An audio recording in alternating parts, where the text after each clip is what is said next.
आज मैं गई अपने मायके। हेलो दोस्तों, नमस्कार। पहला मैं मंजू बिस्ट आपका स्वागत करती हूँ अपने न्यू व्लॉग में। और आप लोग सब कैसे हैं? मैं आशा करती हूँ कि आप लोग सब बढ़िया होंगे और मैं भी बढ़िया हूँ। तो आज मैं जा रही हूँ अपने मायके। तो मम्मी लगा रही थी टीका सभी को और रिद्धि कर रही थी आनाकानी टीका लगाने के लिए और फिर मान गई थी। फिर हम आ गए थे अपनी मायके की तरफ और बीच में हमको कितना प्यारा सा फ्लावर खिले हुए थे एक पेड़ में और बहुत अच्छा लग रहा था इसको देख के, क्योंकि हवा भी चल रही थी तो बहुत प्यारा लग रहा था रास्ते में। फिर हम पहुंच गए थे रानीखेत और यहाँ पर पहुंच गए थे हम केम स्टेशन में। और फिर उसके बाद हमने यहाँ से मिठाई वगैरह ली। उसके बाद हम आ गए थे अपनी मायके की तरफ और मायका है मेरा मच्छखाली। और देखिए ये है गोल्फ ग्राउंड और बूबू धाम। और फिर उसके बाद हम आ गए थे अपने मच्छखाली के एरिए में। ये है मेरा मच्छखाली। और फिर पापा लेने के लिए आ गए थे हमें रोड पे और रोड के थोड़े से ही आगे चल के हमारा घर आ जाता है। तो ये रहा मेरा घर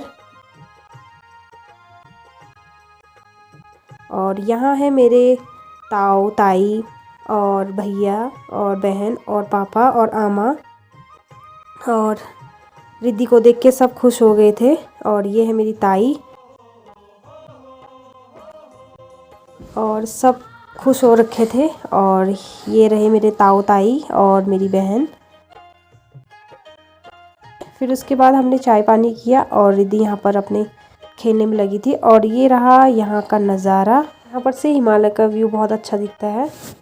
और फिर हम आए मैं अम्मा से मिलने के लिए। तो ये रिद्धि पहले आनाकानी कर रही थी जय करने के लिए, क्योंकि अम्मा को पहचान नहीं रही थी। फिर बाद में अम्मा को पहचानने लग गई थी तो अम्मा से बहुत घुल मिल गई थी। फिर उसके बाद मैं और मेरी बहन बातें करने लग गए थे। फिर उसके बाद भैया भी आ गया था ट्यूशन पढ़ के। और ये रही हमारी दिल्ली अम्मा। तो ये दिल्ली अम्मा इसलिए हम इसलिए कहते हैं क्योंकि ये दिल्ली ज़्यादातर दिल्ली रहती है और कभी कभी आती हैं और ज़्यादातर गर्मियों के दिनों में आती हैं। और फिर उसके बाद हम थोड़ा खेलने लग गए थे, बातचीत करने लग गए थे। फिर उसके बाद हमारा हुआ डिनर और फिर ये रहा सुबह का टाइम। तो इसके बाद हम जा रहा था हमको जोशीमठ के लिए। तो एक दिन हम यहीं रुके और ये रहा हमारा प्यारा सा मंदिर। फिर उसके बाद हो गई थी हमारी जाने की तैयारी। तो ये रही हमारी कलकत्ता अम्मा जो रिद्धि को पीठा लगा रही है। पहले हमारे बूबू लोग बोलते थे कि दिल्ली अम्मा आ रही है और कलकत्ता अम्मा आ रही है, तो जिससे हमको पता चल जाता था कि कौन सी अम्मा आने वाली है करके।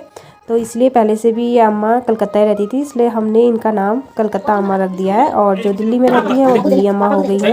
और ये मेरी अम्मा है और अम्मा बहुत शुगर के पेशेंट है तो अम्मा का स्वास्थ्य थोड़ा बहुत ख़राब ही रहता है। फिर उसके बाद हो गई थी हमारी तैयारी और रिद्धि और इसके पापा दिल्ली अम्मा से मिलने के लिए आए थे। दिल्ली अम्मा आ रही थी। फिर उसके बाद हम चले गए थे रोड की तरफ और ये रहे मेरे ताऊ ताऊ आ रखे थे छोड़ने के लिए। वैसे सभी आए थे छोड़ने के लिए। और देखिए यहाँ पर हम गाड़ी का इंतज़ार कर रहे थे। और ये रही रिद्धि की मौसी। तो ये भी जा रही थी अपने स्कूल की तरफ। तो इसका भी स्कूल लग जाता है क्योंकि हम सुबह जल्दी निकल गए थे। और फिर हमको मिल गई थी गाड़ी और पापा और ताऊ हमको छोड़ वहाँ तक सी ऑफ करने के लिए आए। फिर उसके बाद हम चले गए थे खेत की तरफ। अगर मेरा आपको मिनी व्लॉग अच्छा लगे तो लाइक सब्सक्राइब और फॉलो ज़रूर कीजिएगा। तब तक के लिए बाय बाय दोस्तों, मिलती हूँ अगले न्यू व्लॉग में।